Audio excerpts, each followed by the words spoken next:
আসসালামু আলাইকুম ভিউয়ার্স, কেমন আছেন সবাই? চলে আসলাম নতুন আরেকটি ভিডিও নিয়ে।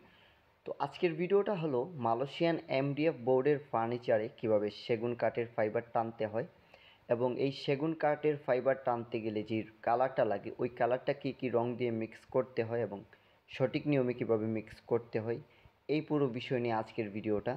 তো ভিডিওটা সবাই না টেনে শেষ পর্যন্ত দেখবেন। ভিডিওটি যদি আপনাদের কাছে ভালো লেগে থাকে অবশ্যই লাইক কমেন্ট শেয়ার করে দিবেন। আর আপনি যদি আমার চ্যানেলের নতুন দর্শক হয়ে থাকেন অবশ্যই আমার চ্যানেলটিকে সাবস্ক্রাইব করে পাশে থাকা বেল আইকনটি প্রেস করে দিবেন।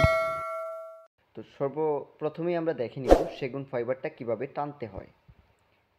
সেগুন ফাইবার কিন্তু সবাই টানে, অনেকেই টানতে পারে, বাট সঠিক নিয়মে টানতে পারে না, যার কারণে এই সেগুন ফাইবারটা সুন্দরভাবে ফুটে ওঠে না।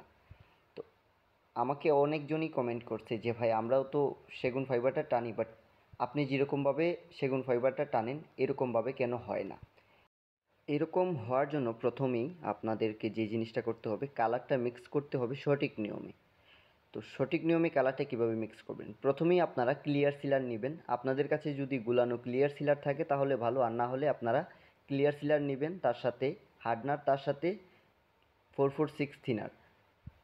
446 থিনারের পরিমাণটা একটু বেশি দিয়ে তারপর আপনারা কালারটা দিবেন। তো কালারের পরিমাণটা দিবেন আপনারা আন্দাজ করে দিবেন কতটুকু লাইট রাখতে চাচ্ছেন কিংবা কতটুকু ডিপ রাখতে চাচ্ছেন, সেই অনুযায়ী আপনারা কালারটা দিবেন।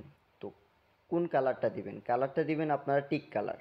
টিক কালার দিয়ে কিন্তু সেগুন ফাইবার টানলে অনেক সুন্দর হয় ফাইবারটা, তাই সবাই সেগুন ফাইবার দিয়ে টানে, মানে টিক কালার দিয়ে টানে সেগুন ফাইবারটা। কালারটা মিক্স হয়ে যাওয়ার পর আপনারা যখন ফাইবারটা টানতে যাবেন তখন অবশ্যই হাতটাকে ভালো করে মোচড় দিতে হবে, মানে এত বেশি মোচড় দিবেন না যাতে ফাইবারটা নষ্ট হয়ে যায়। তো আমি যেরকমভাবে মোচড় দিয়ে ফাইবারটা টানতেছি ঠিক এরকমভাবে মোচড় দিয়ে আপনারা ফাইবারটা টানবেন, তাহলেই কিন্তু আপনাদের ফাইবারটা সুন্দরভাবে উঠবে। আর ফাইবার টানার আগে অবশ্যই আপনারা ভালো সুতিতে না দিয়ে ওই ফার্নিচারটাকে পরিষ্কার করে নেবেন যাতে ময়লা না থাকে।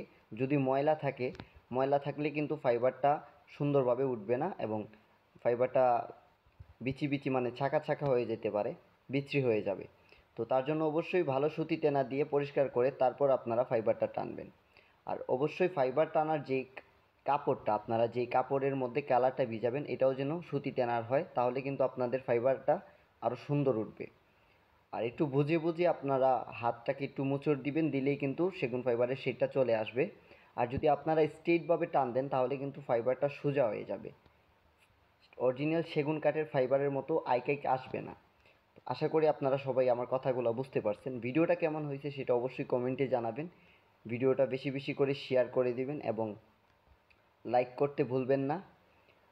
ভালো থাকবেন সবাই, দেখা হবে নতুন আরেকটা ভিডিওতে। আল্লাহ হাফেজ।